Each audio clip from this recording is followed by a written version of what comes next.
Hello friends, कैसे हैं। हमारे YouTube channel study with Raman Kiran पर आपका हार्दिक स्वागत है। आज हम लोग जो अध्ययन करेंगे वह है अणु तथा परमाणु द्रव्यमान। हमने साइंस का सीरीज प्रारंभ किया है। साइंस के सीरीज पीपीएससी या अन्य पीसीएस सेवाओं में या एनटीपीसी, आरआरबी, तमाम तरह की परीक्षाओं में साइंस एक महत्वपूर्ण खंड होता है। आप हमारे इस साइंस के वीडियो को ज़्यादा से ज़्यादा लाइक और शेयर करें। साइंस में आपको हम उन सभी तथ्यों का समावेश करेंगे इसके वीडियो में जो परीक्षा के लिए बहुत उपयोगी होता है। आज उसी कड़ी में हम लोग अणु तथा परमाणु द्रव्यमान का अध्ययन करेंगे। किसी तत्व या यौगिक का जो सूक्ष्मतम कण है, किसी तत्व या यौगिक का सूक्ष्मतम कण जो प्रकृति में पाया जाता है स्वतंत्र अवस्था में, अणु कहलाता है। अणु कहलाता है। इसी आज हम लोग अणु के बारे में जानेंगे। किसी पदार्थ का वह सूक्ष्मतम कण, किसी पदार्थ में वह तत्व या यौगिक या मिश्रण जो भी हो, किसी तत्व या यौगिक का वह सूक्ष्मतम कण जो प्रकृति में स्वतंत्र अवस्था में रहता है, प्रकृति में स्वतंत्र अवस्था में रहता है लेकिन रासायनिक अभिक्रिया में भाग नहीं लेता।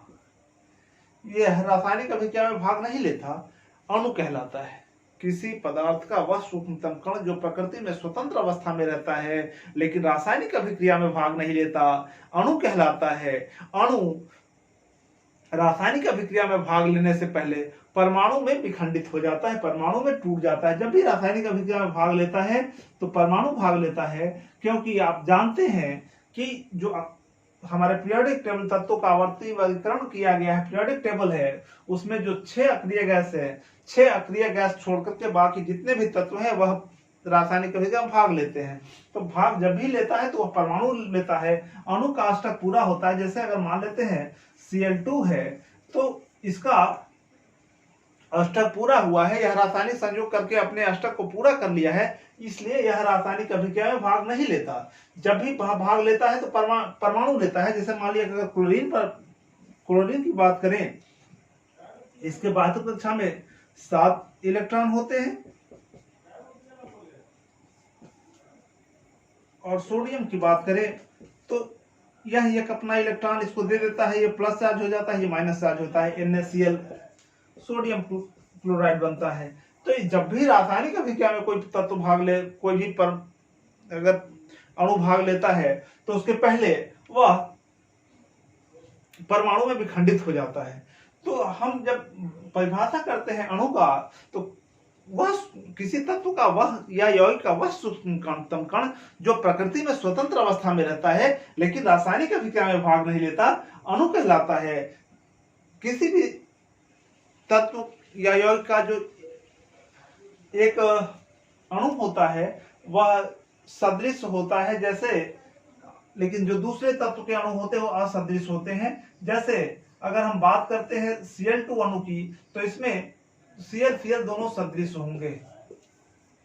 लेकिन अगर हम बात करते हैं H2O की तो H2O में हाइड्रोजन के जो इसमें परमाणु है वह तो सदृश होंगे लेकिन ऑक्सीजन के परमाणु असदृश होंगे। इस प्रकार प्रत्येक अणु सदृश नहीं होते, लेकिन जब वह अणु के रूप में हो, परमाणु सदृश नहीं होते लेकिन जब वह अणु के रूप में होते हैं तो H2O के जितने भी कहीं से भी H2O ले लें तो वह सदृश होगा, उसमें हाइड्रोजन और ऑक्सीजन का अनुपात सही होता है।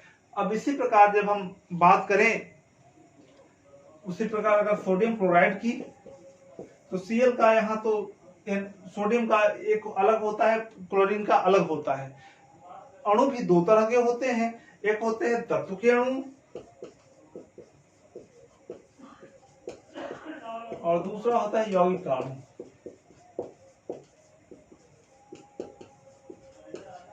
तत्व के अणु परस्पर सदृश होते हैं।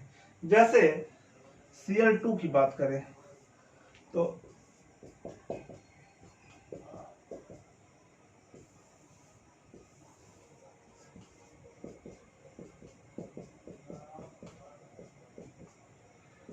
यहाँ जो अष्टक पूरा करते हैं ये दोनों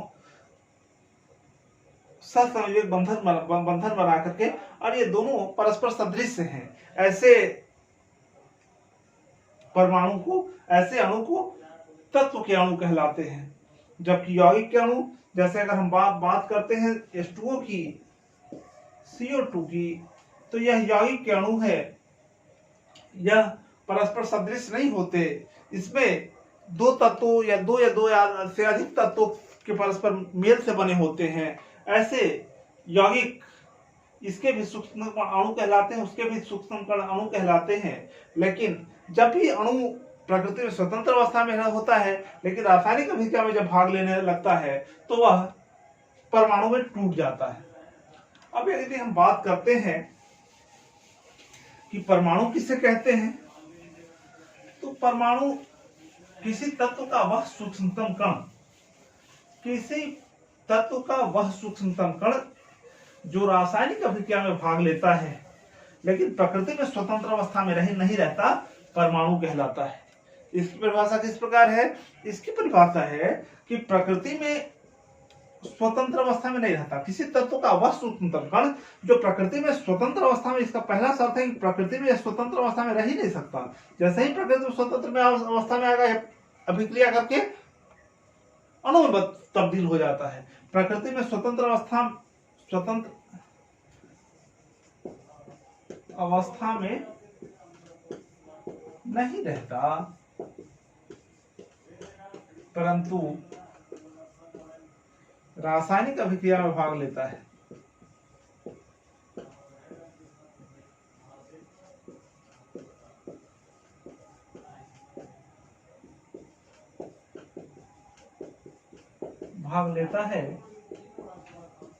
परमाणु कहलाता है। बिल्कुल क्लियर है। अणु क्या है? अणु प्रकृति में स्वतंत्र अवस्था में नहीं रह सकता।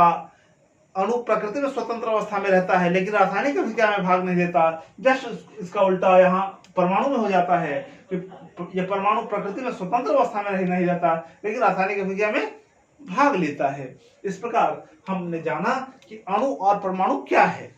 परमाणु के संबंध में सबसे पहला जो कंसेप्ट दिया डाल्टन ने दिया। जॉन डाल्टन के अनुसार, जो जॉन डाल्टन का सिद्धांत है, इसके अनुसार इन्होंने माना कि परमाणु अविभाज्य है। इन्होंने माना कि परमाणु अविभाज्य है, लेकिन आधुनिक अनुसंधानों ने यह सिद्ध कर दिया कि परमाणु विभाज्य है। इस सिद्धांत को आधुनिक अनुसंधानों ने तय कर दिया, परमाणु विभाज्य है। परमाणु को जब हम विभाज्य करते हैं तो इसमें 3 प्रकार के कण मिलते हैं, जिसको हम एक को कहते हैं इलेक्ट्रॉन, प्रोटॉन तथा न्यूट्रॉन। इलेक्ट्रॉन पर माइनस चार्ज होता है, प्रोटॉन पर प्लस चार्ज होता है, न्यूट्रॉन आवेशहीन होता है।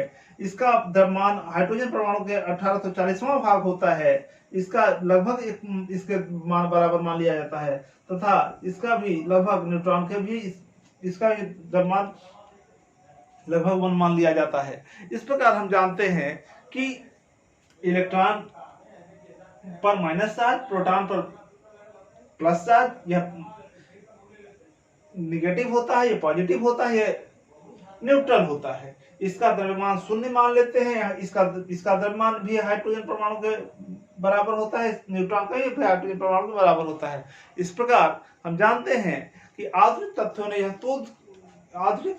खोजों ने यह सिद्ध कर दिया है कि परमाणु विभाज्य है, और उसको विभाज्य करने पर 3 प्रकार के कण मिलते हैं, जिसको इलेक्ट्रॉन, प्रोटॉन और न्यूट्रॉन के नाम से जानते हैं। अब हम परिभाषा करेंगे कि परमाणु द्रव्यमान इकाई क्या है। एटॉमिक मास यूनिट किसे कहते हैं? एटॉमिक मास यूनिट क्या है?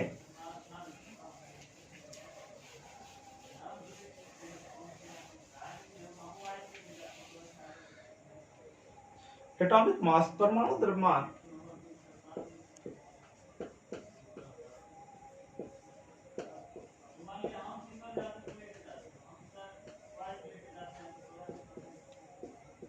इकाई क्या है?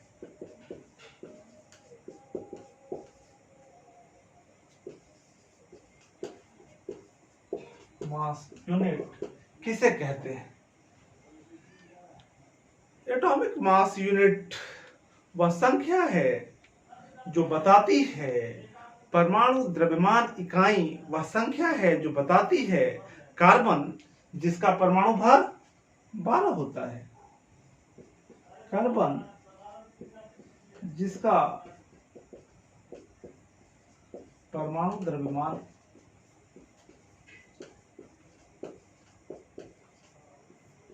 12 होता है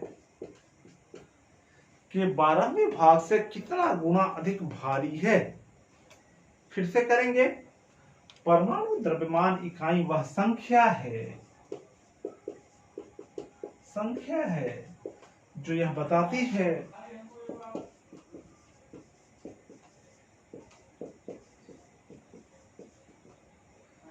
कि कार्बन जिसका परमाणु द्रव्यमान 12 होता है के 12वें भाग से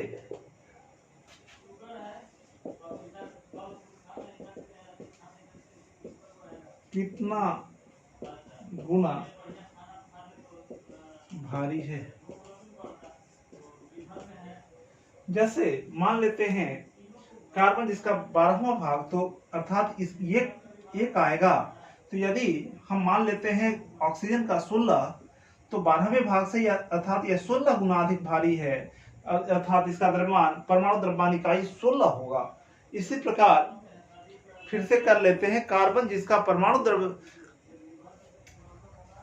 द्रव्यमान इकाई वह संख्या है जो यह बताती है कि कार्बन जिसका परमाणु द्रव्यमान 12 होता है कि 12वें भाग से कितना गुना भारी है। इसी को हम एटॉमिक मास यूनिट या एएमयू कहते हैं। एएमयू कहते हैं, एटॉमिक मास यूनिट कहते हैं। अब आगे है कि परमाणु द्रव्यमान क्या है। अब अगला प्रश्न हमारा है कि परमाणु द्रव्यमान किसे कहते हैं।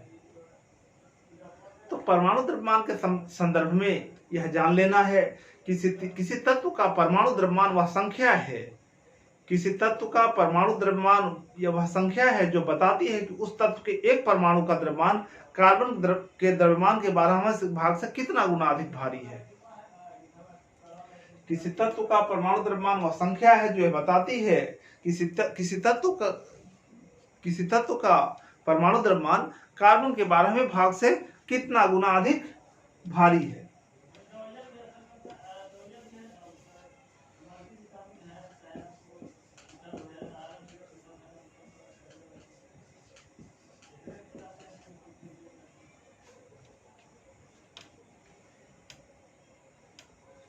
कितना गुना अधिक भारी है, इसे हम परमाणु द्रव्यमान के नाम से जानते हैं।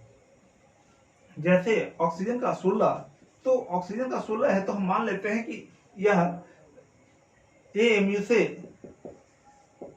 16 गुना अधिक भारी है, अर्थात ऑक्सीजन का परमाणु द्रव्यमान 16 है। अब हम बात करते हैं मोल। मोल जो है, मोल क्या है? मोल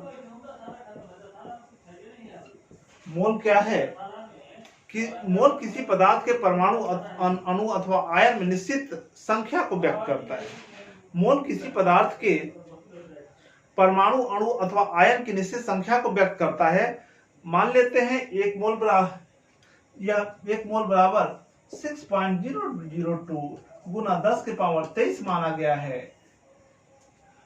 6.022 गुना 10 के पावर 23 को हम एवोगाड्रो संख्या भी कहते हैं।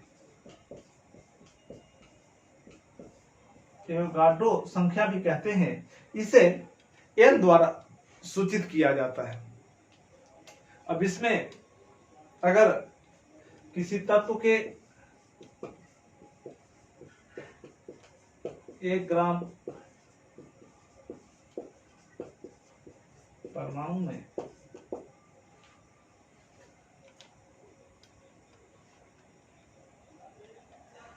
1 ग्राम परमाणु में परमाणु की संख्या ज्ञात करनी है, तो हो जाएगा 6.022 गुना 10 के पावर 23 परमाणु। अब उसी प्रकार अगर हम मान लेते हैं 1 ग्राम अणु में 6.022 गुना 10⁻23 अणु हो जाएगा। इसे एवोगाड्रो संख्या को n द्वारा सूचित करते हैं। n बराबर 6.022 गुना 10⁻23 मानते हैं। इसे या किसी भी तत्व, यौगिक या आयन में उपस्थित परमाणु या अणुओं की संख्या को व्यक्त करता है। इसे हम एवोगाड्रो संख्या के नाम से जानते हैं। यह था आज का हम लोग का अध्ययन बिंदु। हम फिर एक नए वीडियो के साथ हाजिर होंगे। आप हमारे वीडियो को अगर अच्छा लगता है तो लाइक तथा शेयर करें और अपने दोस्तों से भी शेयर करें, ताकि आने वाले दिनों में हम और आपको वीडियो उपलब्ध करा सकें।